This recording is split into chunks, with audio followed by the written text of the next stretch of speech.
Nagtawanan na lamang sila habang nagiinuman sa bahay ni Toti. Masayang masaya si Arnel dahil sa wakas pakakasalan na rin niya ang babaeng matagal na niyang pinapangarap. Halos 5 taon na rin silang magkasintahan ni Micaela. Sa 5 taon na yun, masasabi ni Arnel na talagang wala naman silang naging problema. Palagi nilang naiintindihan ang isa't isa. At kung may hindi man pagkakaunawaan, hindi lalagpas ang gabi na hindi sila magkakaayos. Para kay Arnel, wala na siyang ibang mahihiling pa sa Panginoon. Lahat kasi ng hinahanap ng isang lalaki sa isang matinong babae ay na kay Micaela na.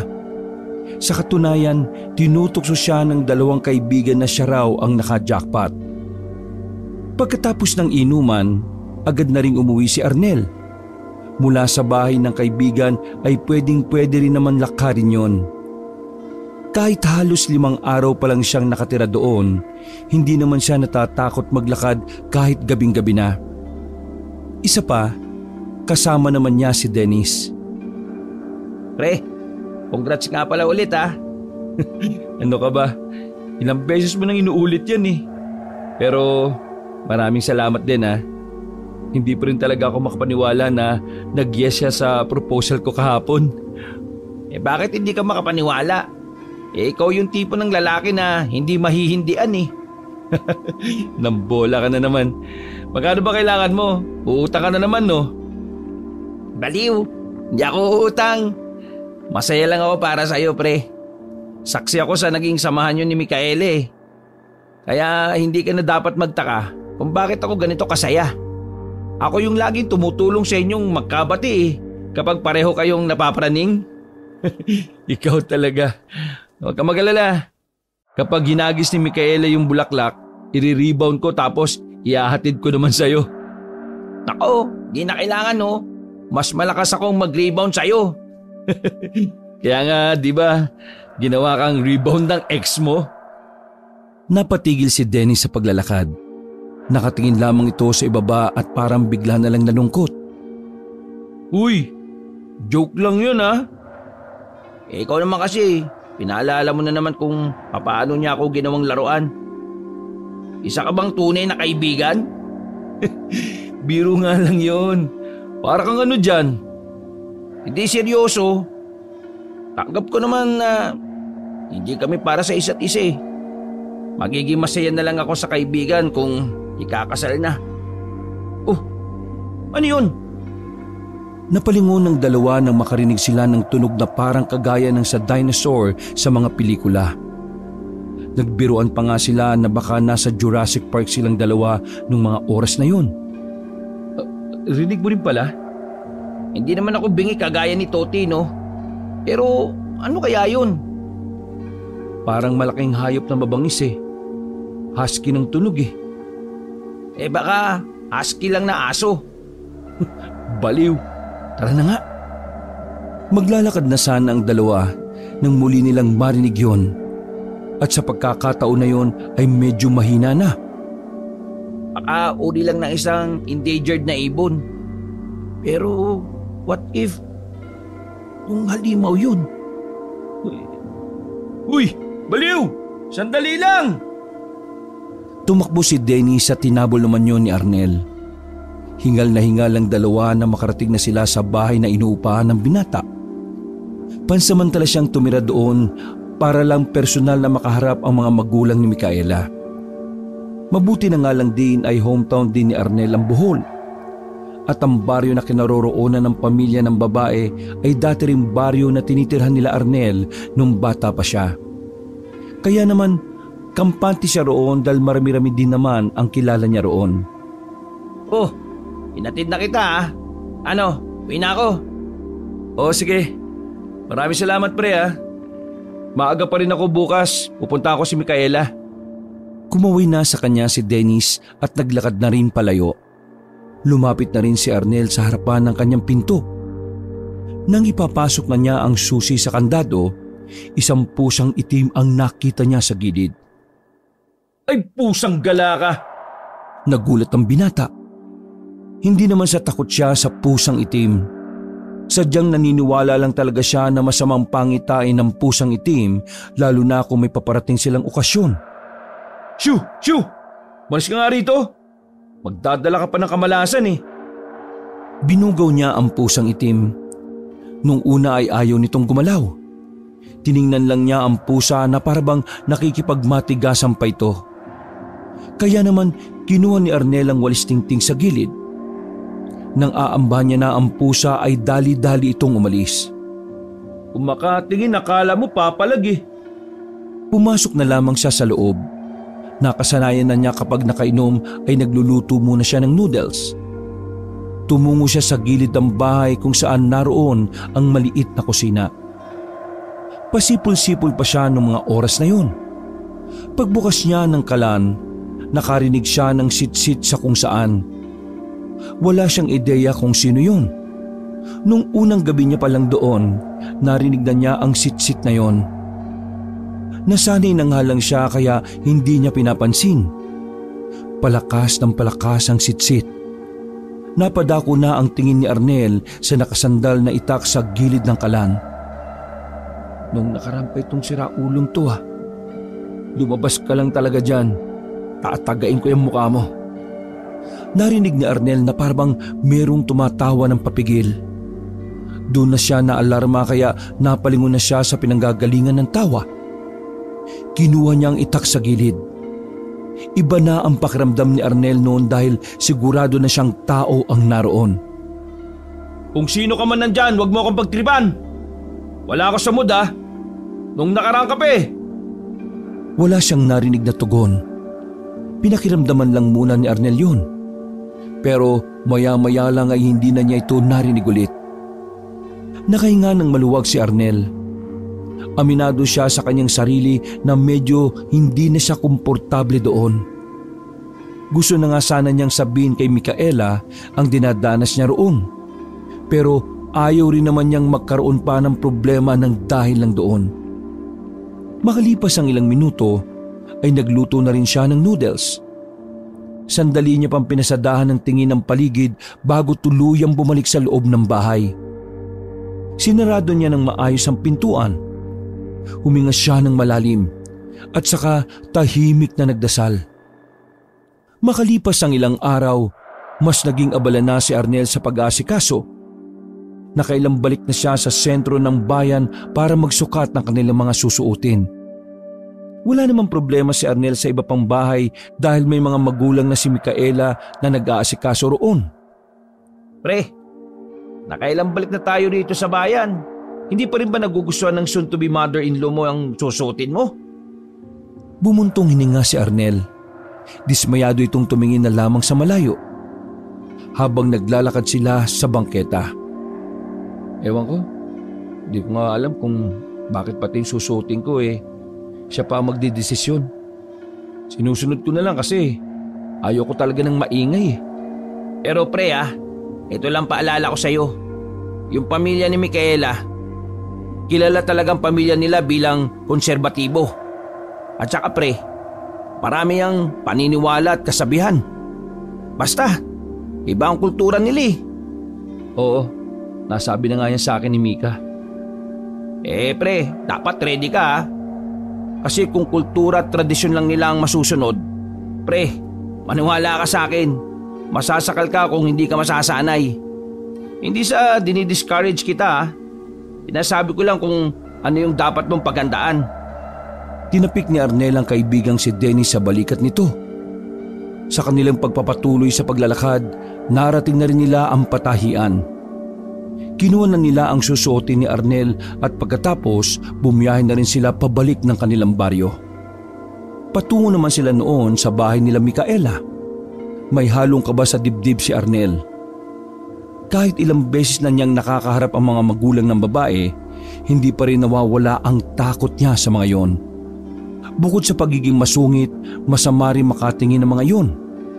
Pre, hanggang dito ka na lang ha. Umuwi ka na. Kaya ko na to. Sure ka ba? Yung mukha mo mukhang kabadong-kabado eh. Para kang hahatulan ng kamatayan sa itsura mo eh. Ayos lang ako pre. Sige na. Baka mamaya sungitan ka pa nila. Maraming salamat ha. Tawagan mo ako kagad kapag nakauwi ka na sa inyo. O sige. Kaya mo yan pre. Huminga ng malalim si Arnel bago tuluyang pumasok sa gate. May kaya-kaya sa buhay ang pamilya ni Micaela. Kaya naman kahit papaano ay nai-intimidate si Arnel. May kaya rin naman sa buhay ang pamilya niya, pero bilang isang individual, wala na siyang may pagmamalaki sa mga magiging biyenan niya. Mabuti naman at nakarating ka. Anong oras na? Late ka na naman. Magandang gabi po. Pasensya na po kasi nahirapan po kami makasakay sa sentro eh. Dagsaan po kasi ang mga tao kanina. Sinabi ko naman kasi sa'yo na bumili ka na ng sarili mong sasakyan para hindi ka nakikipagsiksikan sa mga tao sa terminal. Wala pa po kasing ipon para sa ganyang bagay. Kung ano man po ang meron ako, para lang po yun sa kasal namin at sa pagsisimula namin ng sarili naming negosyo. Di sinasabi mong wala kang sobrang pera. Bubuhayin mo pala ang anak namin na sakto lang? Wala naman po sigurong masama kung sakto lang. Pwede ko naman pong pagsikapan na magkaroon ng maayos na pinansyal ng kasama siya eh. Tama na yan. Patingin ako ng susuotin mo sa kasal. Inabot ni Arnel ang isang paper bag. Pagtingin na matandang si Amelia, sumilay agad ang ngiti nito sa mukha. Gusto na lang sanang matawa ni Arnel. Hindi niya kasi inakala na kung ano ang pinakapangit sa taste niya, yung pa ang nagustuhan ni Amelia. Nasa po pala si Micaela? Hindi ba sinabi sa iyo ni Micaela? Ang alin po? Hindi mo pwedeng makita ang bride mo 2 linggo bago ang kasal. Yan ang paniniwala namin sa angkan namin. Ho? Ganun po ba? Sandali lang. 2 linggo bago ang kasal? Oo. 2 linggo na lang at ikakasal na kayo. Bakit? May reklamo ka ba? Pero kasi napag-usapan po namin ni Micaela na sa susunod na buwan pa kami magpapakasal. Marami pa po kasing aasikasuhin eh. Iimbitahan ko pa yung mga kamag-anak at parents ko at ang ilan ko pang kaibigan sa Maynila. Kaya imbitahan mo na kagad. Hindi tayo pwedeng magbagal-bagal sa kasal. Yan ang gusto ng anak ko. Kahit hindi ka namin gusto namin maging masaya ang anak namin. Hindi ka na namin pakakawalan. Hindi naman po ako tatakas eh. Ang kasal nyo ay mangyayari pagkatapos ng 2 linggo. Wala ka nang magagawa dahil nasa kultura ka namin. Huwag ka mag-alala. Mag-a-assign ako ng tao na aasikaso sa mga kamag-anak at parents mo. Nang sa ganun madali silang makakarating dito. Pero... Wala nang pero-pero. Sige na, umalis ka na at magpahinga. Hindi ka pwedeng magkasakit. Wala nang nagawa pa si Arnel. Umuo na lang siya sa gustong mangyari ni Paeng. Alam niya na kung makikipagtalo pa siya, lalabas lamang siyang walang modo at walang galang. Paglabas niya ng bahay nila Micaela, hindi niya maiwasang hindi mainis. Hindi pa sila nakakasal ni Micaela pero sobra-sobra na ang pakikialam sa kanila na mag-asawang Paeng at Amelia. Ay nako, kainis naman. Sila na nga ang pumili ng susuotin ko. Kahit magmukha akong tanga sa suot na yun, ayos lang eh. Tapos, pati ba naman sa petsa ng kasal namin sila pa rin? Pambihira naman talagang buhay to oh. Tol, ayos ka lang ba? Baliw ka. Kinulat mo naman ako eh. Pansin ko nitong mga nakakaraan kasi. Lagi ka na lang nagugulat. Umamin ka nga sa akin, pre. Wala ba nung mga bata tayo hindi ka nagdodroga? Isa ka pa eh. Para kang timang. Problema mo na naman yung mga soon-to-be-biyenan mo, ano? Ano pa nga ba? Yan ang sinasabi namin ni Dennis sa'yo eh. Masaya kami para sa'yo. Pero dapat maging ganda ka sa pamilyang papasukin mo. Umiling-iling na lamang si Arnel. Walang paglagyan ang pagiging dismayado niya noong mga oras na yun. Sinamahan na lamang siya ni Toti sa pag-uwi dahil wala naman na silang gagawin nung gabing yun. Naisipan na lamang nilang mag-inuman na lang muna. Total, hindi rin naman makikita ni Arnel ang babaeng si Micaela. Dumating din si Dennis nung gabing yun Dala-dala ang isang mamahaling alak na kinupit pa sa tatay nito. Nag-ihaw naman si Arnel at Toti ng bangus para mayroon silang pulutan. Sa tapat ng inuupahan ni Arnel ay naglatag sila ng lamesa. Nasa kalagitnaan sila ng pagkukwentuhan nang sabay-sabay nilang marinig ang sitsit mula sa hindi matukoy na direksyon. Sitsit ba yun? May kasama ka bang ibang tao dito, pre? Wala pero yung sitsit na yan, nung nakaraan ko pa naririnig yan eh. Feeling ko merong nantitrip sa akin eh. Gusto mo banatan ko eh. Ulihin natin. Sandaling nanahimik ulit ang tatlo. Nakikiramdam lamang sila sa kanilang paligid. Tumigil din saglit ang sitsit. Para bang natakot yon sa sinabi ni Dennis. Nawala na. Natakot, di ba? Sunod nilang narinig ang mahihinang tawa. Para bang bungis-ngis ang kanilang naririnig. Sa puntong yon, hindi na sila natutuwa. Sumeryoso na ang magkakaibigan. Dinampot ni Arnel ang itak sa gilid. Si Dennis naman at Toti kumuha ng 2x2 sa ilalim ng kalan. Naglakad sila patungo sa likuran ng halamanan. Dahan-dahan silang lumapit doon. Pero paghawi nila ng halaman, wala na silang naabutan doon. Ang tanging naroon na lamang ay tsinelas ng isang babae. Nagkatinginan ang magkakaibigan.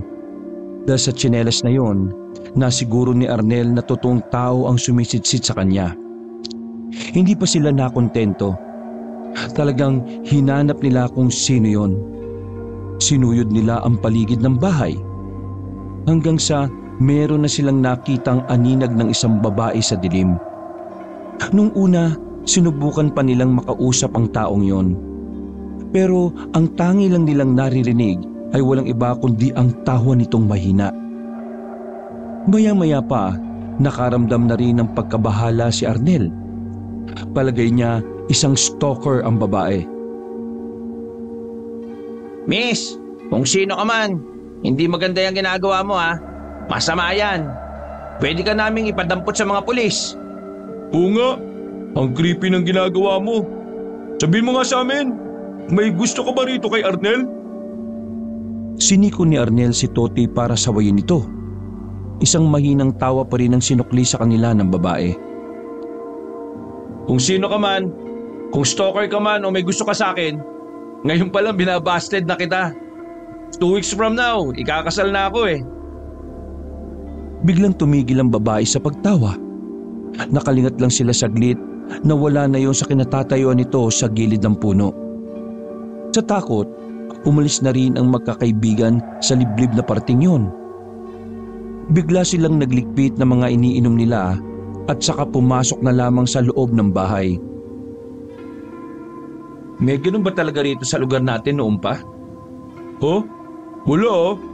Ngayon lang namin naranasan to. Tingin mo, Dennis, ano kaya yun, no? Hindi ko rin alam eh. Kung ano man yon, dapat sabihin natin to sa pamunuan natin. Lalo na't baka bigla na lang niyang lapitan tong si Arnel. Hindi natin alam ang takbo ng utak ng taong yon. Wag. Kapag nalaman to ng parents ni Micaela sigurado magagalit sila. Baka mamaya isipin pa nilang may sabit ako. Anong gagawin natin? Hayaan na lang muna natin. Lilipat na lang siguro muna ako ng tutulugan. Doon ko muna sa amin. Wala naman si na mama at papa Nasa Maynila, kakalis lang kahapon. Sigurado ka ba? Oo! Kaysa naman mapahama ka pa rito. Baka maudlot pa yung kasal kapag may nangyari masama sa'yo. Nung gabing yun ay sumama na lang din si Arnel kay Toti.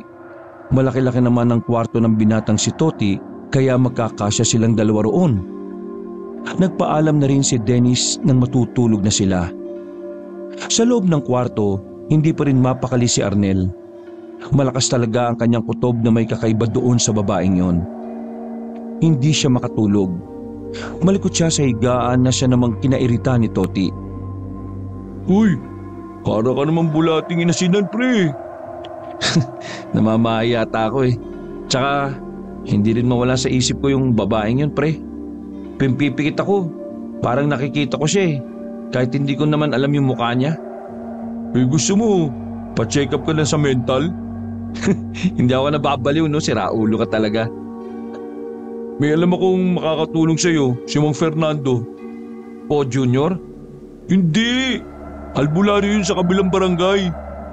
Kung lalapit ka sa kanya, itatawas ka lang niya at malalaman na niya kung sino yung babaeng nanggugulo sa'yo. Ha? Ganun ba? Di sige, subukan natin yan. Sa kakaisip ng kung ano-ano, dinalaw na rin ng antok si Arnel. Mag-aalas 2 na madaling araw na makaidlip ang lalaki. Kinabukasan paggising niya, nakita niya sa kanyang cellphone na marami ng messages ang matandang si Amelia. Pagbasa pa lang ni Arnel ay napabuga na siya ng hangin dahil sa pagkadismaya. Oh, kaaga-aga mukhang stress ka na naman. Pinapapunta na naman ako sa soon-to-be biyena ko sa bahay nila. Naiirita na ako, pre. Buti sana kung nakikita ko doon si Mika. Di sana ginaganahan pa ako. Kung ano, ay alis ka na ba? Busin mo muna yung kape mo. Maya-maya na. Ano bang iniutos na naman sa'yo nun? Di ko nga alam eh. Basta sigurado akong parte na naman to ng tradisyon nila. Matapos ang pag-aalmusal ay umuwi na rin si Arnel sa inuupahan niya. Naligo siya saglit at saka nagtungo na rin sa mga magulang ni Micaela. Nang makarating sila roon, ay mahabang paghinga naman ang ginawa niya. Lumapad ang ngiti niya nang makita si Micaela na nasa bintana. Dahil doon, kahit na papaano ay nabawasan ng kanyang kaba. Sapat na para sa kanya na masilayan lamang ang babae kahit sandali lang. Masaya na rin siyang pumasok sa loob ng malaking bahay. Sa sala ay naghihintay ang mag-asawang Paeng at Amelia. Nakaupo yun sa sofa habang parehong umiinom ng tsaa. Umupo naman si Arnel sa kabilang sofa, nakaharap ng dalawang matanda. Mukhang hindi ka yata nakatulog ng maayos, Arnel. Yung mga mata mo, parang hindi okay. Arnel, sinasabihan ka namin na alagaan mo ang sarili mo. Hindi ka pwede magkasakit. Bawal ang may sakit sa kasal, tanda mo yan. Opo. Medyo napuyat lang po kasi ako kagabi. Kakaisip sa paparating na kasal. Na-excite lang po kasi ako. Bago ka ma-excite, may kailangan ka munang gawin para sa amin. Normal itong ginagawa ng mga lalaking gustong maging parte ng buhay namin. Parte ito ng tradisyon namin. At kapag tumanggi ka, pinapatunayan mo lang na hindi ka karapat-dapat na lalaki para sa anak namin. Pinagtitripan na lang yata ako ng mga to eh. May sinasabi ka? Wala po. Ang sabi ko po, gagawin ko po lahat para kay Micaela. Sabihin niyo na lang po kung ano ang dapat kong gawin para mapatunayan na ako ang karapat-dapat sa kanya. Nagkatinginan na mag-asawa. Si Amelia na ang nagsalita sa pagkakataong yun. Pumunta ka sa gubat. Bayawak na malandi. Napaayos ng upo si Arnel sa kanyang kinauupuan. Hindi niya malaman kung ano ang una niyang magiging reaksyon sa sinabi ni Amelia. Gusto niyang tumawa pero pinigilan na lamang niya ang kanyang sarili. Nagdududa kasi siya kung seryoso ba si Amelia sa sinasabi nito. Bakit? Nagdududa ka ba sa pinagagawa ko? Hindi naman po. Iniisip ko lang naman po kung papaano ko malalaman kung malandi o hindi ang isang bayawak. Yun ang pinakapagsubok sa iyo. Alamin mo kung papaano. Ayusin mo lang, Arnel. Dahil seryoso kami sa bagay na ito. Marami ng mga nagtangka sa mga anak naming babae. Pero 2 lang sa kanila ang nagtagumpay. Ang iba, nabigo. Ituring mo itong pagsubok sa'yo. Kung hindi ka magtatagumpay dito, isa lang ang ibig sabihin nun. Kulang ka pa sa determinasyon. At hindi kami papayag na may kasal ang anak namin sa isang lalaking mahina ang loob at walang determinasyon sa maraming bagay. Naintindihan mo ba? Opo. Naintindihan ko po. Mamayang gabi ka magsisimula. Maaari ka nang lumabas. Sige na. Paglabas ni Arnel, saka lamang natawa ang mag-asawang Amelia at Paeng. Walang kamalay-malay si Arnel na hindi na yun parte ng tradisyon. Personal na ideya lamang na mag-asawa yon para tingnan kung hanggang saan ang pasensya ng lalaki. Dumaan ang ilang oras at tuluyan ng sumapit ang gabi. Kinausap ni Arnel ang kanyang dalawang kaibigan para itanong kung meron ba talagang bayawak na malandi. Pero napugahan lang siya ni Dennis ng iniinom nitong kape. Malandim bayawak? Nakadroga ba yan si Aling Amelia? Hindi ko nga alam eh. Yun ang sabi niya eh. At parte daw ng tradisyon na makahuli nun. Ay nako, hewan ka ba? Feeling ko talaga eh, pinagtitripan na lang nila ako eh. Hindi. Parte talaga siguro ng tradisyon nila yun pagdating sa pagkilatis ng lalaki para sa anak nila. Gawin mo na lang. Baka mamaya kapag hindi mo yung ginawa, mapasama ka pa. Eh wala ba kayong gagawin ngayong gabi? Kailangan ko ng kasama eh. Oo, sige. Sasama ka namin ni Toti. Pero pre, paano natin malalaman kung malandi ang bayawak? Yan nga rin ang tanong ko kanina, di ba? Baka kapag yung bayawak eh kumikembot. Ay nako, bahala na nga. Umuli na lang tayo ng maraming bayawak at sila nang bahalang pumili doon kung ano ang malandi. Buisit na yan. Bumuntong hininga na lamang si Arnel. Sumasakit ang ulo niya dahil sa pinagagawa sa kanya ng magulang ni Micaela. Ang buong akala niya kasi matapos mag-yes ng babae sa proposal, magiging smooth na ang lahat. Pero taliwas pala yun sa kanyang inaasahan.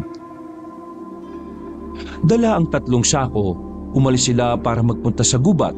Hindi man nila sigurado kung may malandi nga bang bayawak, pero gagawin pa rin yun ni Arnel alang-alang sa pagmamahal niya sa kanyang kasintahan. Nakakatakot naman dito, pote. Parang may mga cannibal dito ah. Anong cannibal? Pang mahirap lang tayo, aswang lang. Masyadong sosyal yung cannibal, no? Aswang? May aswang dito? Binibiro lang kita, takot ka naman. Meron. Ano? Meron? Tinatakot ka lang yan ni Toti, no?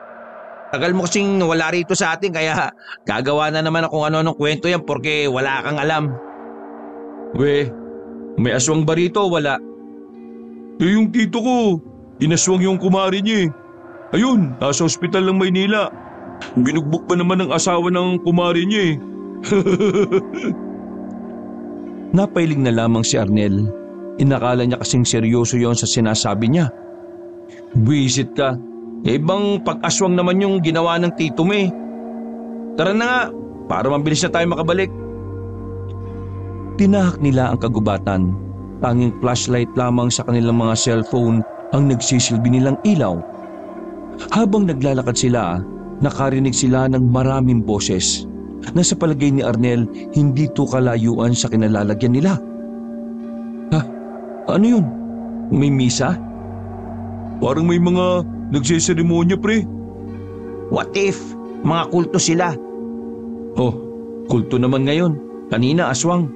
Ano pa ba susunod ha? Tara, tingnan natin kung ano yun. Bayawak ang kailangan ko no, hindi kulto. Titingnan lang naman natin saglit eh. Oo nga. Tara Arnel, silipin lang natin.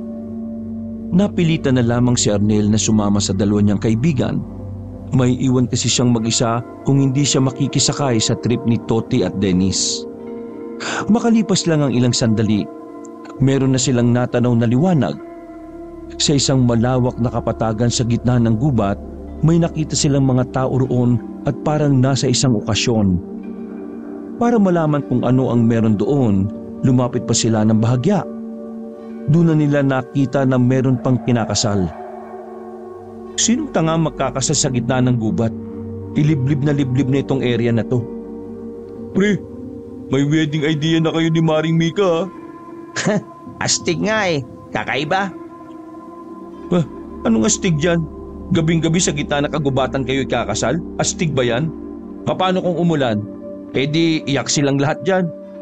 Sira yung kasal. Tiningnan nila ng maayos sa mga naroon. Noong mga sandaling yun, ang tingin lang nila sa mga tao doon ay mga pangkaraniwan lang. Pero nang masuri nilang maigi ang mga naroon, Nanlalaki ang mga mata nilang tatlo dahil alam nilang hindi mga pangkaraniwang tao ang mga yon. Iba ang mga mukha. Mga ilang sandali lang, nakita na nilang dumating na rin ang bride. Nalaman nilang mga aswang yon nang marinig ang sigaw ng isa. Buhay ang ikakasal na aswang! Sa hindi maalaman na dahilan ay agad na nagtayuan ng balahibo ni Arnel. Ganon din ang kanyang mga kaibigan na hindi na rin mapakali. Aswang pala mga yan. Inakasal na aswang? Ngayon na ako may nalamang ganyan ah. Umalis na tayo rito. Baka makita pa nila tayo. What if pigilan natin ang kasal? Gago ka ba? Bakit mo naman gagawin yon? Sino ka ba? Hindi na sila makikialam ng mga oras na yon. Ang kaso nga lang, bigla na lang silang nakarinig ng isang malakas na sigaw. Parang binata rin ng sumisigaw kagaya nila. At sinasabi nitong itigil ang kasal. Nakarinig sila ng mga nagtatawanan sa kung saan. Kaya palagay nila Arnel ay nagtitrip lang din ang mga yon. Mga gago! Sira ulo ba kayo? Sigaw naman ni Arnel nang makitang tatlong binatilyo na naroon. Tumakbo ang mga yun at sila ang naiwan. Nang balikan nila ng tingin ng mga nagkakasalang aswang, ramdam nila na parang nasa direksyon na nila ang mga mata ng mga yon. Walang ya pre. Baka isipin nila na tayong pumigil sa kasal. Sino ba mga tarantadong yun? Tingnan mo, hindi natuloy ang kasal ng dahil sa ginawa nila. Umalis na tayo dito bago pa nila malamang nandito tayo. Anong bago pang malaman? Alam na nila pre. Punta na sila rito oh. Tara na, takbo! Parang mga dagang natataranta magkakaibigan nang tumakbo sila paalis. Narinig na lamang nila ang mga umaangil na aswang na humahabol sa kanila. Sobrang kabado ni Arnel ng mga sandaling yun. Nababahala sila para sa kanilang kaligtasan. Kapag nalaman ko na taga sa atin yung mga siraulong yon, sasapakin ko yung betlog nila eh. Sa tuwing lumilingon sila sa likuran, ay nakikita at nararamdaman pa rin nila na merong nakasunod sa kanila. Nakahinga na lamang sila ng maluwag nang makalabas na rin sila ng gubat. Sumabit sila sa dumaang truck ng gulay. Namuntikan pang mahalaglag si Toti. Buti na lamang ay nakakapit ito sa bakal ng truck. Tuluyan na silang nakalayo roon. Saka lang sila nakahinga ng maluwag ng mga sandaling yun. Hingal na hingal ang tatlo na makabalik na sila sa kanilang lugar. Napupo pa sila sa gilid dahil doon. Walang iya talaga. Buti na lang nakalis tayo ron.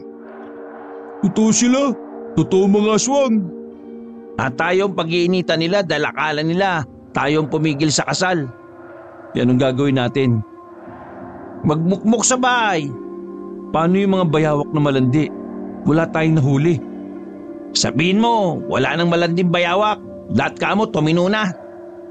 Nauna nang umalis si Dennis. Halatang halata sa kilos nito ang labis na takot. Hindi na rin nagtagal si Arnel at Toti sa lugar na yon. Pumunta na sila sa bahay at pumasok sa loob ng silid. Sumiksik silang dalawa sa ilalim ng kama sa sobrang pangamba nila na baka sinundan sila ng mga aswang. May narinig ka ba? Nandiyan ba sila? Wala akong naririnig. Wala naman sila eh. Lumabas na tayo, daming alikabok dito. Marahan nilang binuksan ang bintana. Sumilip sila sa labas pero wala naman silang nakitang kung ano roon. Hindi naman na sila siguro sumunod. Huwag ka na mag-alala. Pahamak talagang kabataan yun, no? Kung hindi sila sumigaw kanina, edi sana wala tayong problema ngayon. Bukod dyan, iniisip ko kung anong dadalhin kong bayawak sa mga magulang ni Micaela. Pambirang buhay talaga to. Napahawak na lamang sa sentido si Arnel. Kumikirot na naman ang kanyang ulo sa sobrang stress. Sumabay pa ang pagkabigla niya sa katotohanang totoo nga talaga ang mga aswang na nilalang. Nagdadalawang isip si Arnel noon kung sisipot pa ba siya sa bahay nila Micaela o hindi na. Madidismaya kasi sa kanya si Paeng at Amelia kapag pumunta siya roon na hindi dala ang pinapahuli sa kanya. Pero kalaunan, dakong 12:00 ng gabi ay tumungo pa rin siya doon. Bagsak ang kanyang mga balikat. Nahihiyang humarap at hindi man lang makatingin sa mata ng mag-asawa. Base sa itsura mo, wala ka nahuling malanding bayawak. Ano po? Ganun na nga po. Bakit? Ano nangyari? Naglakas loob si Arnel na tumingin sa mga yon. Hindi niya alam kung maniniwala sa kanya ang mag-asawa pero pinili na lamang niya na maging honest. May nangyari po kasing hindi naasahan habang nasa gubat kami. Kami? Bakit? May kasama ka? Opo, since hindi ko naman po kabisado ang gubat at matagal na rin akong hindi nagagawi dito, nagpasama lang po ako sa mga kaibigan ko. Ano naman ang sinabi mong hindi naasahang nangyari? May nakita po kaming aswang na kinakasal sa gitna ng kagubatan. Napaayos ng upo ang matandang si Paeng.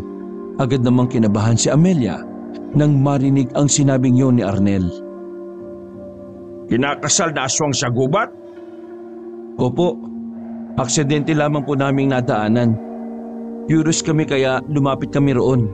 Noong idideklara na sana silang mag-asawa, hindi namin alam na bukod sa amin may mga binatilyo rin palang nandun at nanunood sa kasalan. Sumigaw sila para tutulan ng kasal. Tumakbo sila pagkatapos. Kaya yun, hindi natuloy ang kasal. Ang problema lang namin, kami ang iniisip ng mga aswang na pumigil sa seremonya ng kasal. Hindi pa makapaniwala nung una si Paeng at Amelia. Akala nila ay gumagawa lamang ng dahilan si Arnel dahil hindi nito nagawa ang pinagagawa nila. Hindi po ako gumagawa ng mga kwento. Kahit po tanungin niyo ang mga kaibigan ko, isang kasalan ng aswang ang nakita namin. Kahit hindi sabihin ng mag-asawa ang kanilang nararamdaman, kitang-kita ni Arnel ang pagiging kabado ng mga ito.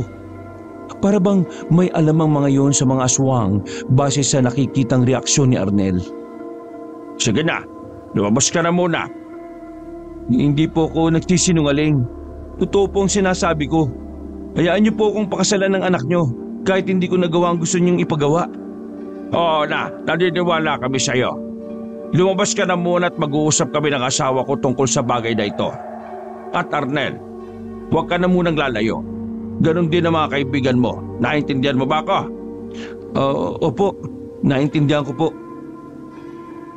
Hindi alam ni Arnel kung totoo bang naniniwala sa kanya ang kanyang mga soon-to-be biyenan. Pero sa nakikita niya, mukhang maging ang mga yon ay nangangamba rin sa kanyang sinabi.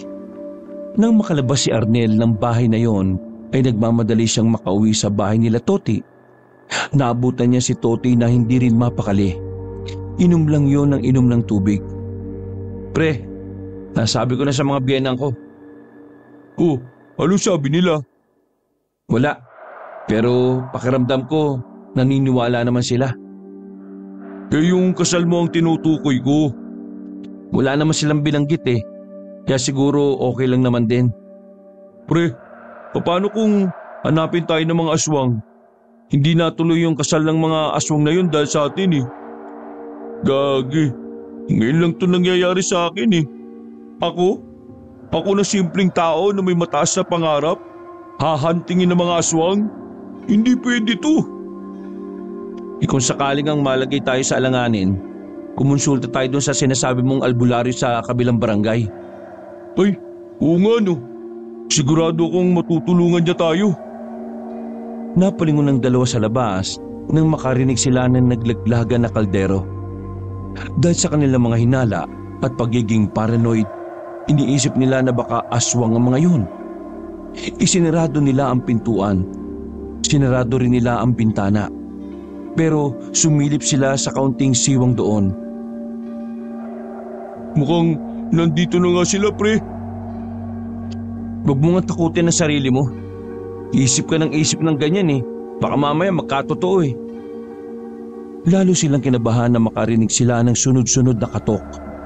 Pero nagtaka sila nang marinig ang tinig ni Dennis na nasa labas. Pre, buksan niyo ang pintuan, bilis! Oh, si Dennis lang pala Wag! Ha? Bakit? May nabasa ako sa comics. Yung mga aswang daw, may kakayahang manggaya ng boses. Ginagamit nila yun para madali silang makapambiktima. Ano na naman pa pinagsasabi mo, Toti? Ako nga ito, si Dennis. Kung si Dennis ka, may tatanong ako sa iyo na dapat alam mo. Buksan mo na kasi ang pintuan. Yung mga aswang dumadating na sa... Manahimik ka! Makinig ka sa tanong ko. Kung ikaw si Dennis, noong elementary tayo, sabihin mo, bakit ninakaw mo yung napkin ni Ma'am? Wait, nagnakaw si Dennis ng napkin?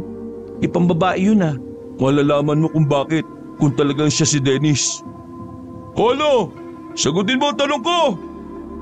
Pampira ka naman. Bakit kailangan mo pang ipalam kay Arnel yan? Sagutin mo ang tanong ko kung talagang hindi ka aswang. Oo na. Hinakaw ko yung napkin ni Ma'am kasi akala ko noon, pamunas ng pawis yun. Sandaling natahimik si Toti. Tama ang sinabi sa kanya ni Dennis. Pero kahit na ganun, hindi pa rin ito kumbinsido na ang kaibigan nga niya ang nasa tapat ng pintuan. Ano ba? Hindi niyo ba ako mapapasukin? Hindi ba ako tapos? Hindi ba ako kumbinsido na ikaw talaga si Dennis? Sige pre, magtanong ka pa ng mga hindi ko alam. Dali. Diyos ko naman oh, kapag ako nalapa dito Manahimik ka! Makinig ka uli! Kung ikaw talaga si Dennis, bakit nagalit sa iyo ang lola ko nung sinamahan kita sa bahay nila? Toti naman, pati ba naman yan? Sagutin mo ang tanong ko kung ayaw mong paghinala ka naming aswang. Ilang segundong hindi nagsalita si Dennis. Naririnig nila ang malalalim na hinga nito.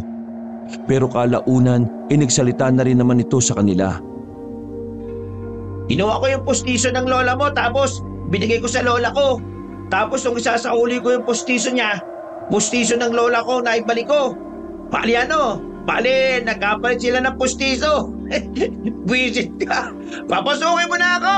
Baka makita ako rito ng mga aswang eh. Dahil sa mga tamang sagot ng binata, pinapasok na rin ito ni Toti. Dahil sa mga naalaman ni Arnel, pansamantalang nawala ang takot niya sa aswang. Hindi nila inakala na marami palang ginagawang kalokohan si Dennis noong wala na siya sa probinsyang yon. Pero maya-maya lang, sumeryoso na ulit ang kanilang usapan. Muli silang kinabahan ng sabihin ni Dennis kung ano ang nangyari. Kanina pag-uwi ko, ang sabi ng tiyahin ko, may mga nakatuksido raw na pumunta sa bahay. Hinahanap ako. Iimbitahan daw ako sa celebration ng kasal. Buti na lang, wala ako sa bahay. Kasi mga pre, malakas ang kutob ko na mga aswang yun. Kasi wala naman akong ibang kakilala na kinasal eh. Sandali nga. Paano nila tayo makikilala di ba? Madilim sa gubat? Baka malinaw pa rin ang mga mata ng mga aswang kahit nasa dilim. Hindi na malaga kung paano nila tayo nakilala. Ang dapat nating isipin at problemahin ngayon ay kung ano ang gagawin natin. Sigurado ko pre na sobrang galit na galit sila sa atin. Akala nila tayo yung tumutol sa kasal eh. Pero hindi naman tayo yun eh. Kasalanan to ng mga binatilyong yun eh. Kapag nahanap ko yung mga siraulong yun, mata lang talaga nilang walang latay. Hindi ko alam kung ligtas ba tayo dito. Pero hanggat walang nagpuputang aswang dito, hindi tayo aalis. Teka sandali, may tumatawag sa akin. Baka yung utang ko ito sa Maynila, sasagutin ko lang ha. Sinagot ni Arnel ang tawag. Inisagad ang bunga niya sa kabilang linya dahil palagi na siya nitong kinukulit. Ano ba? Tawag ka ng tawag eh, nag-advance payment ako ng 3 months, hindi ba? Kurutin ko yung alang-alam mo eh.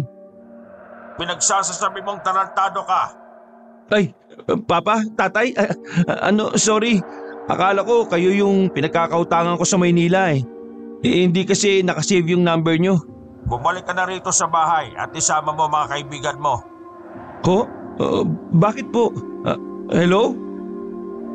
Bakit daw? Hindi ko rin alam eh.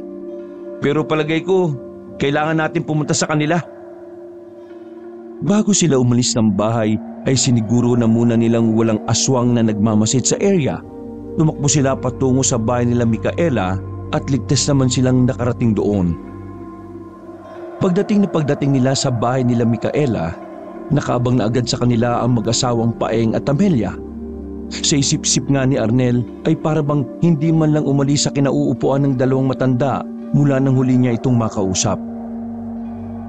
Maupo kayong tatlo. Mawalang galang na po tay, pero… Huwag mo akong tawaging tatay. Hindi pa kayo kasal ng anak ko. Ganun po ba? Mawalang galang na po, Paeng. Pero bakit niyo po kami pinatawag? Ano tawag mo sa akin, Paeng? Sabi niyo po, ayaw niyo pong tawagin ko kayo ng tatay. Huminga ng malalim si Paeng. Nagtimpi na lamang ito sa pagiging pilosopo ni Arnel.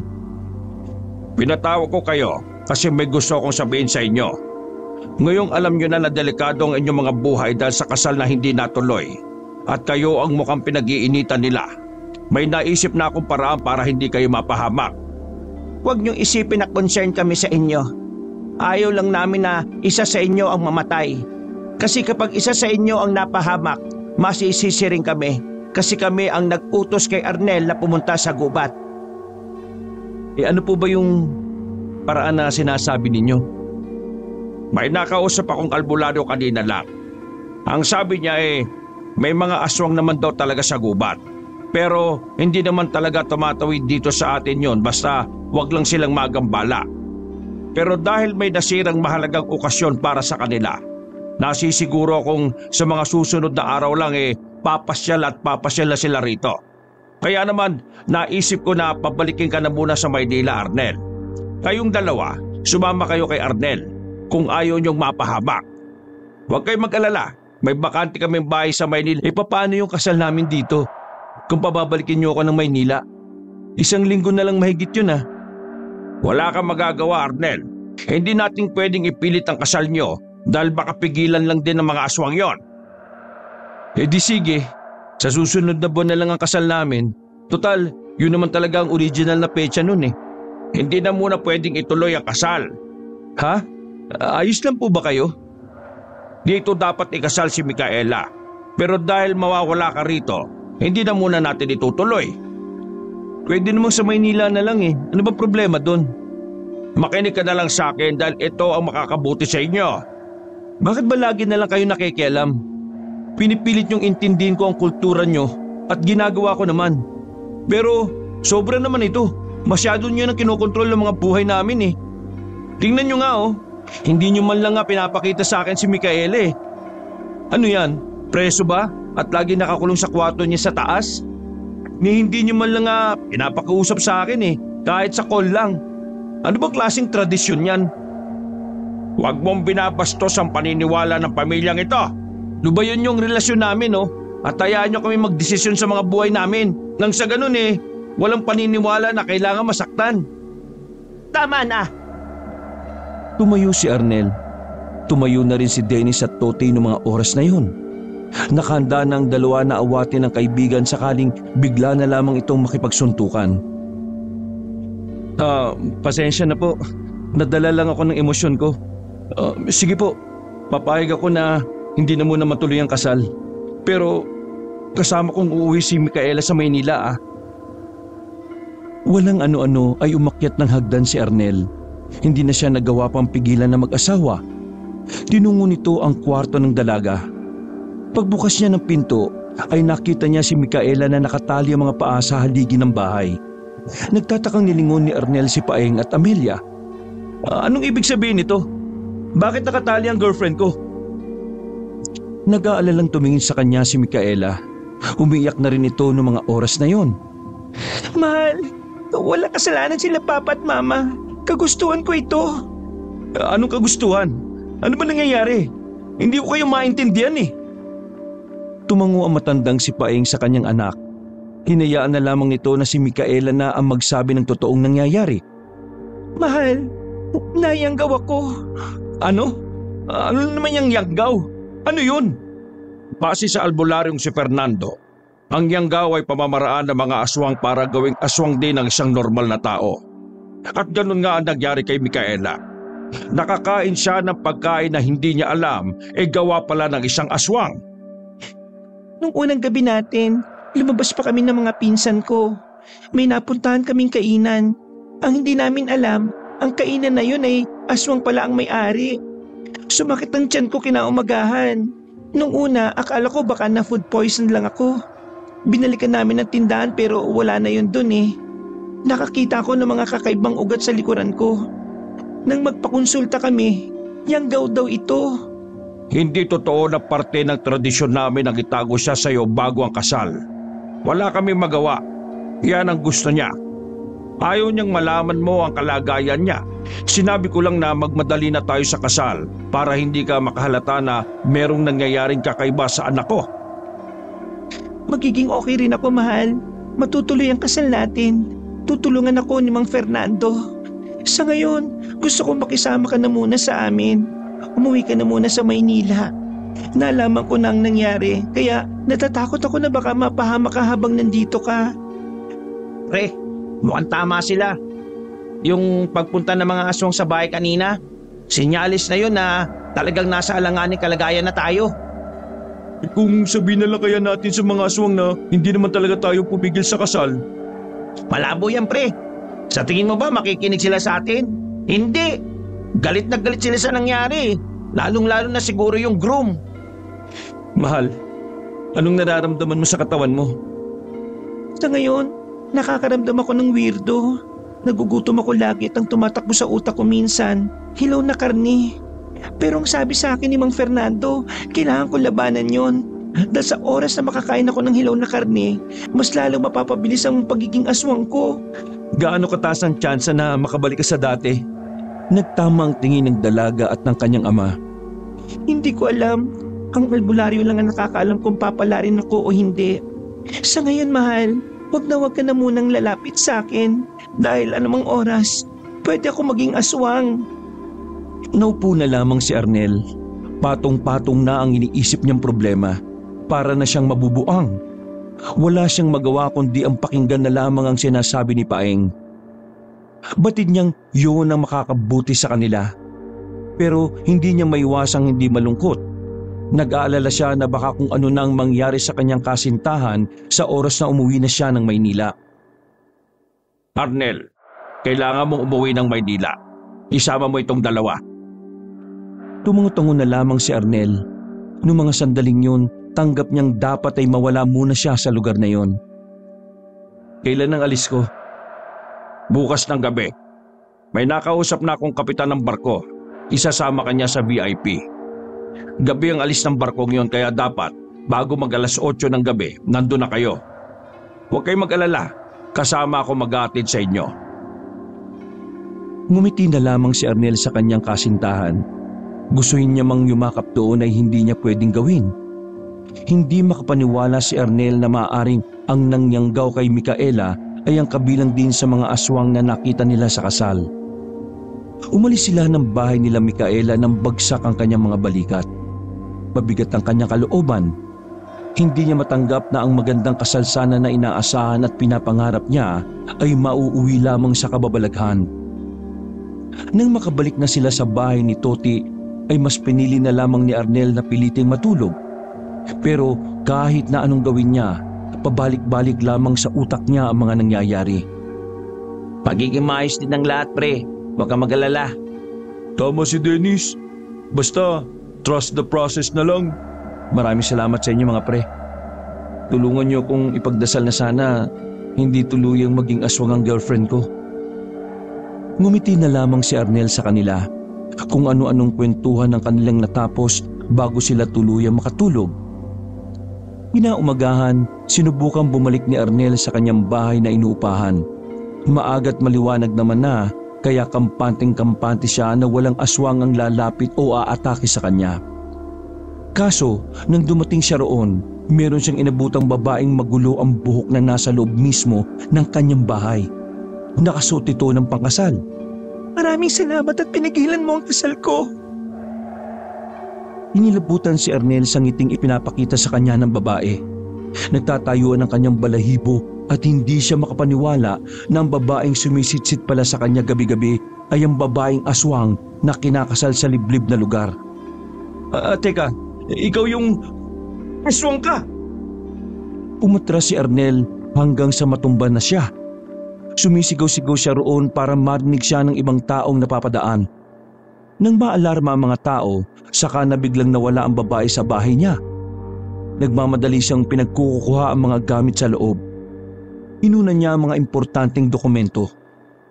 Nang matapos ay umalis na rin siya kaagad. Binalikan niya si Toti at Dennis. Maging ang dalawa ay kinilibutan rin ng ikwento ang nangyari. Walang niya ka pre, sa sobrang gwapo mo. Baka nagkagusto na sa'yo yung aswang na yun. At inakala niya talaga na tinutulan mo ang kasal kasi mahal mo siya. Baliw na baliw ang babaeng aswang na yun sa'yo, pre.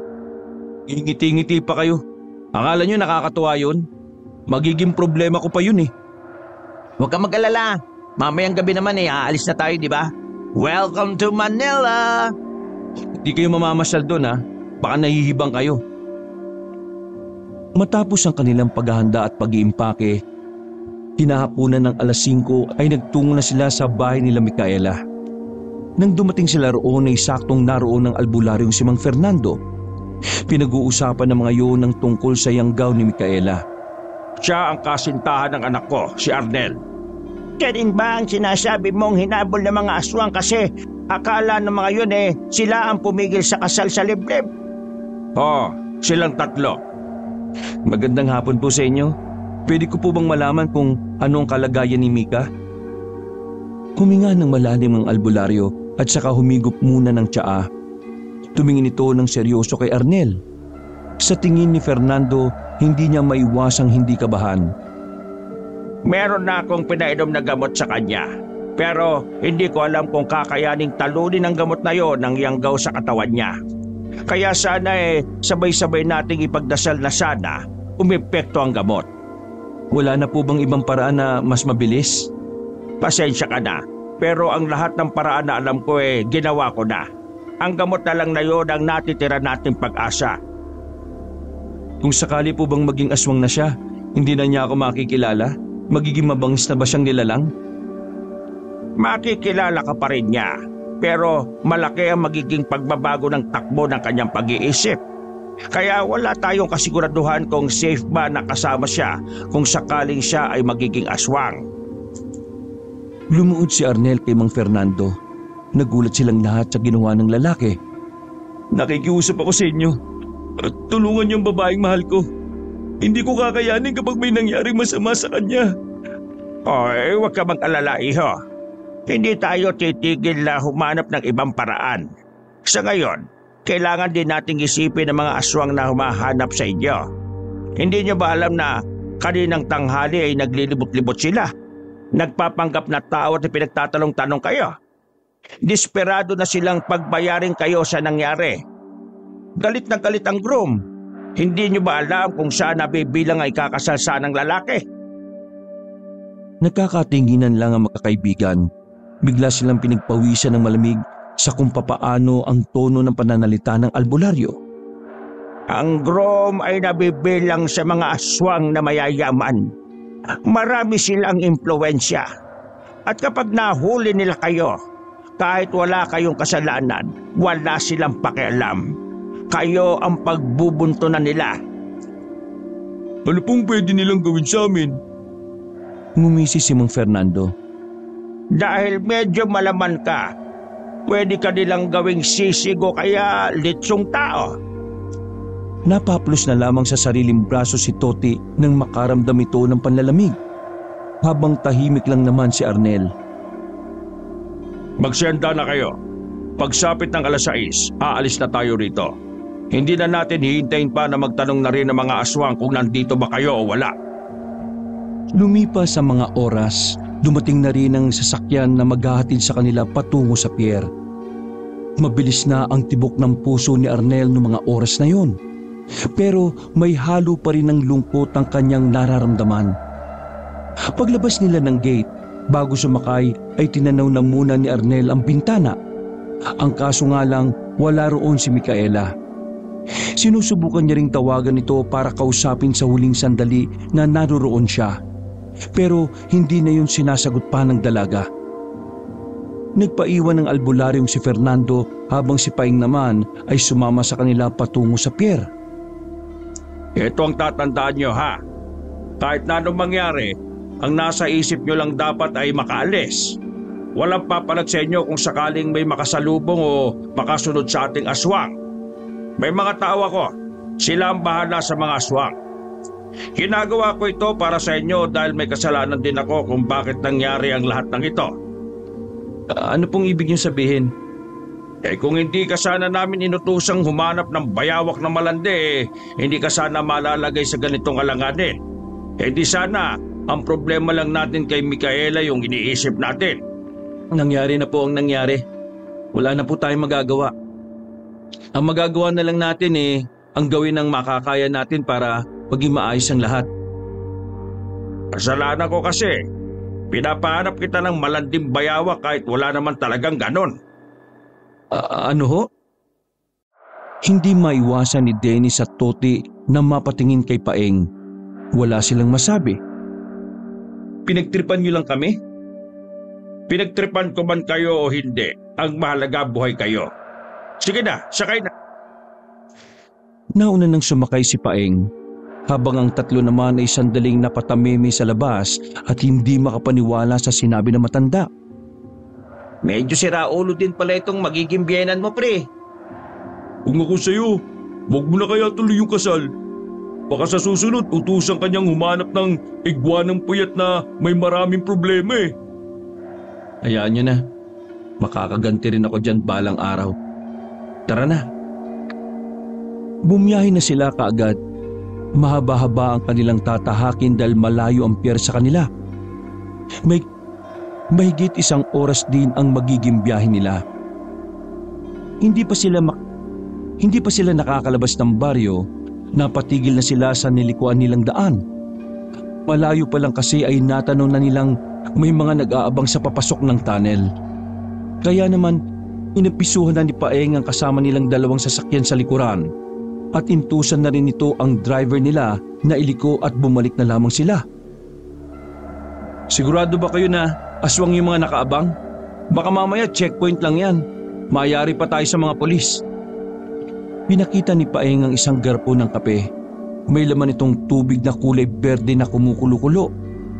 Oh, wala na yan Para saan naman yan? Detektor ng aswang yan, pre. Kukulo yan kapag may mga aswang. Nabasa ko rin yun sa comics Tama ang kaibigan mo. Kaya babalik tayo ng dinaanan. Dahil ang mga yon ay mga aswang. Pagliko nila, tila nakita sila ng mga naghihintay sa bukana ng tunnel. Kinabahan na si Arnel nang makitang tumatakbo na ang mga yon patungo sa kanila. Teka, paano ba nila nalaman na paalis na tayo? Hindi ko alam. Matalino lang talaga ang mga aswang. Alam nilang anytime, pwede kayong umalis kaya sila nag-aabang. Leo, bilisan mo pa ang pagmamaneho ng kaunti. Pinaharurot lalo ng driver nila ang van. Mas lalong kinabahan si Arnel dahil mukhang mas mamamatay pa sila sa aksidente noon kumpara sa mga aswang. Sa puntong yon, nakikita pa rin nilang nakasunod pa rin sa kanila ang mga aswang. Mabibilis ding tumakbo ang mga yon. Nakakita pa nga sila ng aswang na lumilipad-lipad sa ere. Manong, ingat May pangarap pa ako!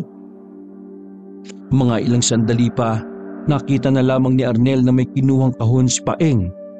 Pagbukas ng kahon ay namangha sila nang makita ang mga baril na naroon. Marunong po kayo niyan? Tingin mo dadaling ko ito kung hindi ako marunong gumamit? Manood ka! Binuksan nila ang sliding door ng van.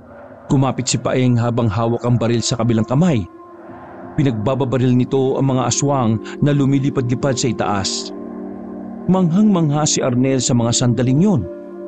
Hindi niya inakala na kahit may edad na ang kanyang soon-to-be biyenan, kakayanin pa nitong pagbabarilin ang aswang sa labas. Sinarado na nila ang sliding door nang pumasok na muli si Paeng. Kita mo yung ginawa ko? Ganon ang gagawin ko sa'yo kapag ginago mo anak ko. Biglang pumreno ng malakas ang kanilang driver nang may sumulpot na aswang sa kanilang harapan. Napapagitnaan na sila ng mga aswang. Agad na kinontak ni Paeng ang mga tao niya na nasa kabilang van. Palag-palag na! Barilin ang mga aswang na yan! Nagsimula nang marinig ang putukan sa labas, habang sila Arnel ay nakayuko lang at nakatakip ang mga tenga. Leo, mauna na tayo! Pandarin mo na ulit! Walang ano-ano ay muling pinaandar ng driver ang van. Pinagbababangga pa nga nito ang lahat ng mga aswang na sumasalubong sa kanila. Nagawa naman nilang makalagpas doon, pero naiwan ang 2 kotse ng mga tauhan ni Paeng. Aminin niyo po sa amin, dati po ba kayong assassin? Anong pinagsasabi mo? Bariling kita dyan eh! Lumipas ang ilang sandali, wala na ring nakasunod sa kanilang aswang. Pansamantala silang tumigil muna para ayusin ang preno ng sasakyan. Naramdaman kasi ng driver na parang delay ang paghinto nila kapag tinatapakan ng preno. Ayos lang po ba yung mga tauhan yung naiwan? Huwag yun na silang isipin. Sanay na mamatay ba ngayon? Ibig sabihin niyo po ba ilang beses na silang namatay? Tumingin na masama si Paeng kay Toti. Agad namang hinila ni Dennis ang binatilyo para ilayo sa matanda. Nakalimutan ni Toti na may hawak pa palang baril si Paeng. Habang inaayos pa ang preno, bigla naman nakatanggap ng tawag si Paeng. Galing yun kay Mang Fernando. Agad-agad namang sinagot ni Paeng ang tawag. Tuwang-tuwa ito nang malaman na wala na ang yanggaw sa katawan ni Micaela. Ang kaso nga lang, kakibat ng magandang balita na yon ay ang masamang balita rin ng albularyo. Ang kaso, hinahabol kami ng aswang ngayon. Nandito kami sa...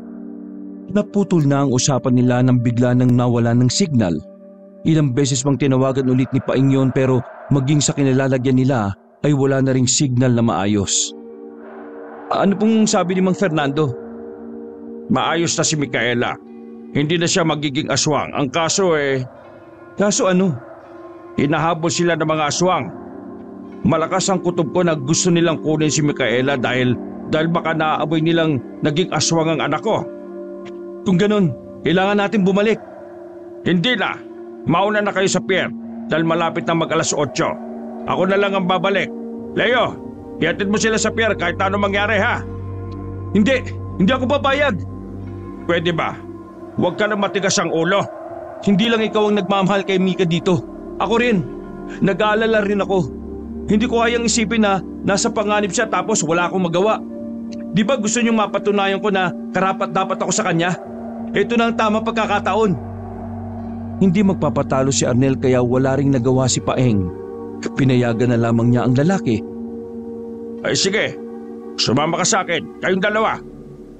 Kami? Mauna na kayo sa pier. Hindi, sasama kami sa inyo. Oo nga. Lintik na. Mahal niyo rin ba ang anak ko? Mahal namin si Arnel. Hindi rin kakayanin ang konsensya namin na Hola! Ang drama pa. Nang maayos ang preno ng sasakyan, hindi na sila nagdalawang isip pa na bumalik sa kanilang lugar. Nasayang ang pwesto nila sa barko pero wala na silang pakialam doon. Para kay Arnel, mas mahalaga pa ang dalaga sa kahit na ano pang bagay sa mundo. Mabilis ang kanilang biyahe, kaya halos kalahating oras lang ay nakabalik na sila sa kanilang lugar. Normal at payapa pa rin naman ang gabi doon nang dumating sila. Walang nagaganap na gulo, walang kahit na anong bakas na mga aswang. Pero habang nakaparada sila sa gilid ng kalsada, bigla na namang kumulo ang nasa garapon. Napatigil sila sa tangkasan ng paglabas. Nanatili lamang sila sa loob at nakiramdam na muna sa labas. Nakikita niyo yung dalawang yan. Aswang yan. Mukha lang mga normal na tao pero magbabagong anyo niyan kapag nakita nila tayo. Bakit hindi na lang natin labanan? Dalawa lang naman sila. Hindi ka talaga nag-iisip, no? Kapag nilabanan natin yan, makakagawa pa tayo ng ingay. Makukuha natin ang atensyon ng ibang aswang. Kaya ang kailangan natin gawin ay hanapin sila Mika nang hindi tayo nakikita ng mga lintik na aswang na yan. Hinintay na muna nilang makaligpas ang dalawang aswang saka sila lumabas. Si Paeng lang naman ang may baril noon at ang alalay nitong si Leo. Habang ang tatlo naman kumukuha na lamang ng tubo sa likuran ng van. Mabilis ang lakad na kanilang ginawa. Ilang minuto pa ang kanilang tatahakin bago makarating sa bahay ng albularyo na si Fernando. Malakas kasi ang paniniwala na doon pumunta si Micaela. Nang madaanan naman nila ang inuupahan ni Arnel, nakita nilang may babaeng nakaupo sa tapat ng pinto. Napatingin din yun sa kanila, partikular na kay Arnel. Sino ang babaeng yan? Bakit nandyan niya sa bahay mo? Kapit mo ba ang babaeng yan? Hindi ko kabit yan. Aswang yan. Kumukulo ang langis na nasa garapon kaya naniwala naman agad na matandang si Paeng. Unang dating ko pa lang dito, lagi nang nakamasid sa akin yan. Tapos nung una, nakita ko siya, nakasuot ng pangkasal. Siya yung kinakasal sa liblib nung nakaraang gabi. Akala niya na ako yung tumutol sa kasal eh. Ang saya-saya niya dahil doon, kaya mas lalo siyang nabaliw. Dami mong sinasabi. In short, may gusto po sa kanya yung aswang na yan. Nagulat na lamang sila nang biglang gumapang ang babaeng nakagown. Tumayo yun sa kanilang harapan. Sa sobrang gulat ay hindi kagad nakakilo sila Arnel. Pero agad din namang yung tinutukan ni Paeng. Sige, subukan mong lumapit, sira ulo ka, tudas ka. Nang marinig yun ng babaeng aswang, biglang pumangit ang mukha nito. Galit na galit itong tumingin kay Paeng. Tumutulo-tulo pa ang laway ng babae. Mukhang yayariin tayo nito ah. Hindi na nagsayang ng pagkakataon si Paeng. Nagpapatok na sila ng alalay niyang si Leo. Pero sa kasamaang palad, agad namang nakailag ang babae. Gumapang-gapang pa yon sa lupa patungo sa silong ng bahay. Base sa pag-angil ng aswang na babae, ramdam ni Arnel na hindi yung papayag na hindi siya makukuha. Kaya naman hindi tinigilan nila Paeng at Leo ang pagpapaputok sa kung nasaan ang babae. Alis na! Baka marinig na rin tayo ng ibang aswang dito. Sige na, mauna na kayo. Aalis na sana sila pero hindi nila namalayan na nakagapang na pala ang babaeng aswang sa gilid. Nahila nito si Dennis sa paa. Nakagat nito si Dennis sa bandang hita. Kaya sa halip na makaalis sila kaagad, binalikan pa nila yon. Pinalo naman ni Toti ng tubo ang babae kaya agad din itong binitiwan si Dennis. Nang makakuha ng tamang pagkakataon si Paeng, hindi na ito nagsayang ng pagkakataon. Pinagbababaril niya ang babaeng aswang hanggang sa tamaan na ito sa katawan. Napatigil nga nila ang aswang na yon. Ang kaso nga lang, dahil sa kanilang ginawa ay nalaman ng mga aswang na naroon sila. Malalakas na angil ang namayani sa buong lugar. Para yung mga asong lobo na umaalulong. Ang mga tunog na yun ay siyang nagdulot ng takot sa lahat ng nakakarinig. Ito na nga ba sinasabi ko eh. Bilisan nyo! Sa bahay ni Fernando! Bilis! Bilis! Inakay na nila si Dennis paalis. Mas binilisan pa nila ang kanilang lakad dahil sa mga naririnig nila sa paligid. Ilang sandali lang ay nakarating na rin sila sa bahay ni Mang Fernando. Agad silang pumasok sa loob. Pagbukas ng pinto, bumungad sa kanila si Micaela. Agad na niyakap yun ni Arnel. Pero agad din naman silang nagkalas nang makita nila ang albularyo na nakahiga sa sahig. Oh, ano nangyari sa kanya? Habang hinahabol kami kanina ng mga aswang, nahagip siya sa bandang tagiliran niya. Arnel, Papa, gusto akong kunin ng groom na aswang. Gusto niyang ako na ang pakasalan. Hindi na pala kami ang target ng salot na yon ha. Huwag kang mag-alala mahal. Ngayong nandito na kami, hindi ka na nila makukuha. Nagsipasukan na sila sa loob ng bahay ng albularyo. Habang wala pa ang mga aswang, inasikaso na muna nila ang sugatang si Mang Fernando at Dennis. Kailangan nyo nang makaalis sa lugar na ito. Hindi magtatagal. Darating na ang mga aswang. At ikaw, Micaela, ang bagong gagawing bride ng aswang na yon. Paano po ba namin sila matatalo? Parang hindi naman po sila nauubos eh. Hindi nyo sila matatalo ng basta-basta. Maaari kayong mamatay kung pipilitin ninyo. Ang tangi nyo lang magagawa ay tumakas. Sa oras na mailayo nyo rito si Micaela, maghahanap na ng ibang bride ang prinsipe ng mga aswang. Kung ganun sige, umalis na tayo. Iwan nyo na lang ako rito. Magiging pabigat lamang ako. Hindi ka namin iiwan. Tinulungan mo kami sa pag-aalaga kay Micaela, kaya isasama ka namin sa pag-alis. Tama na ang usapan. Kailangan na natin makalis. Leo, pangunahan mo. Babalikan natin ang sasakyan natin doon. Inakay na ni Arnel si Dennis habang si Tony naman ay kay Mang Fernando. Pagsilip nila sa labas, nakita nilang may mga paparating ng mga aswang. pumasok sila ulit sa loob ng bahay. Nagsiksikan sila sa maliit na silid. Mula sa kanilang kinalalagyan, dinig nila ang mga mababangis na tunog mula sa mga aswang. Malalakas ang bawat pagsinghot ng mga yon na parabang inaamoy-amoy ang paligid kung nasaan sila. Napahawak na lamang si Micaela sa kamay ni Arnel sa sobrang takot. Taimtim lang silang nagdarasal noon habang nakikiramdam sa paligid. Maya-maya lang, naramdaman na lamang nilang may pumasok na sa loob ng bahay. Mabibigat ang mga paa na kung sinong nasa sala. Ihandaan niyo ang mga sarili ninyo. Nang maramdaman na nilang nasa harapan na ng pintuan ng aswang, huminga na sila ng malalim. Nasa aktong bubuksan na ng aswang ang pintuan nang biglang may dumating na isa pang aswang. Hindi nila naiintindihan kung anong sinabi nun. Basta't sabay-sabay silang tumakbo palabas. Ilang minuto nang mawala na ang mga aswang ay lumabas na rin sila sa silid. Batid nilang mahihirapan silang makalayo roon. Nagkalat na kasi ang mga aswang sa lugar nila. Kaya naman minabuti na lamang nilang manatili roon. Sa isip-isip ni Arnel, pati bayan na lang sila ng pananampalataya sa Diyos. Ilang oras ang nakalipas, narinig nilang tumilaok na rin ang mga manok sa mga kabahayan. Pagsilip nila sa labas ay maliwanag na rin ang paligid. Sinamantala na nila ang pagkakataong yon. Nagmamadali silang lumabas ng bahay ni Mang Fernando. Hinanap nila ang sasakyan. Nang matagpuan nila yon sa gilid ng kalsada, nakita nilang flat na ang 4 na gulong nito. Basag-basag din ang mga salamin. Hinala ni Arnel ay sinadya yun ng mga aswang. Ang tanging na lang nilang pag-asa nung umaga na yon ay ang terminal. Nagmamadali silang tumungo roon.